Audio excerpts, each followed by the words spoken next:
Bueno, hola a todos.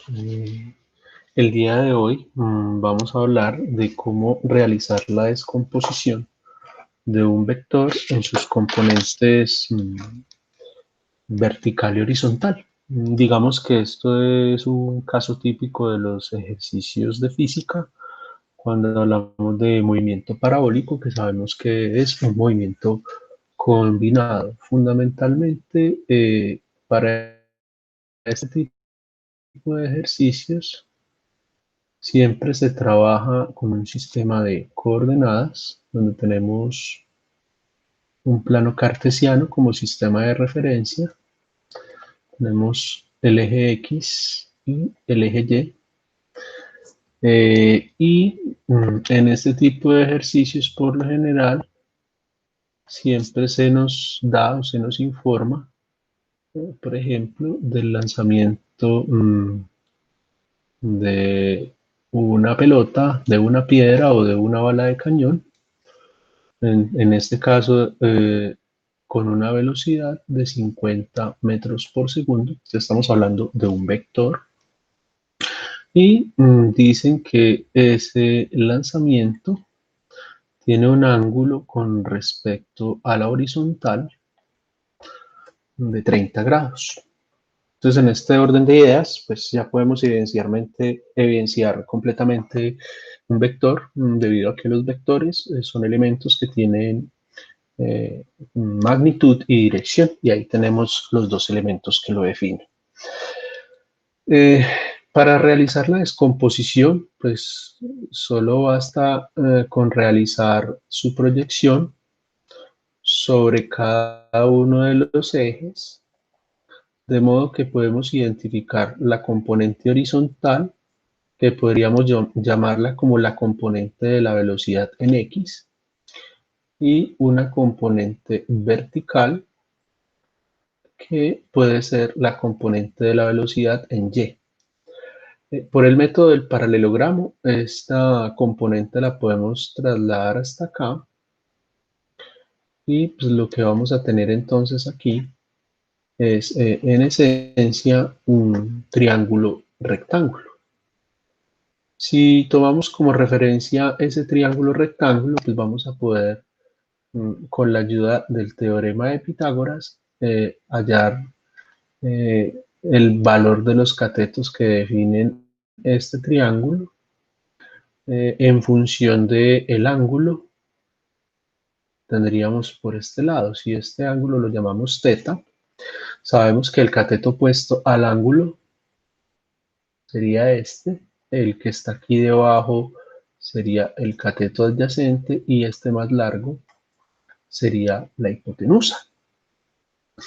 En ese orden de ideas, y utilizando entonces el teorema de Pitágoras, fácilmente podemos decir que el seno de θ corresponde al cateto opuesto sobre la hipotenusa, el coseno de θ corresponde al cateto adyacente sobre la hipotenusa, y de estas dos ecuaciones podemos despejar, en este caso el cateto opuesto, y decir que el cateto opuesto es igual a la hipotenusa multiplicado por el seno del ángulo.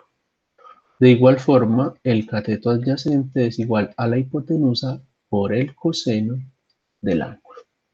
Si ustedes observan estas dos ecuaciones que tenemos acá, ¿sí? Sobre todo, por ejemplo, este elemento que es el opuesto, es equivalente a la componente vertical, y el adyacente es equivalente a la componente horizontal. De modo que utilizando estos elementos que tenemos aquí, podemos decir fácilmente que la componente en X para este ángulo corresponde a la hipotenusa, que serían los 50 metros por segundo, multiplicados por el coseno del ángulo, que en este caso sería de 30 grados. Y la componente vertical correspondería nuevamente entonces a la hipotenusa, que es 50 metros por segundo, multiplicado por el seno del ángulo. De esta manera tenemos entonces ya la descomposición de el vector de velocidad en sus componentes X y Y. Para poder continuar, lo único que uno tiene que tener claro es tratar de determinar o establecer más bien qué tipo de aceleraciones están involucradas en cada movimiento. Sabemos que para los movimientos verticales, todos los cuerpos sobre la Tierra están sometidos a una aceleración constante que conocemos como la gravedad y que tiene un valor de 9,8 metros sobre segundo cuadrado. Y en la componente horizontal no existe aceleraciones externas, no hay nada que modifique la velocidad del cuerpo y por lo tanto podemos decir que la aceleración en X vale 0. En ese orden de ideas entonces tenemos dos tipos de movimientos, en este caso un movimiento combinado donde tenemos que el movimiento en X en función de que la aceleración es 0, lo podemos definir como un movimiento uniforme y dadas las características de ese movimiento uniforme, nosotros podemos decir que la velocidad en X no cambia. ¿Sí?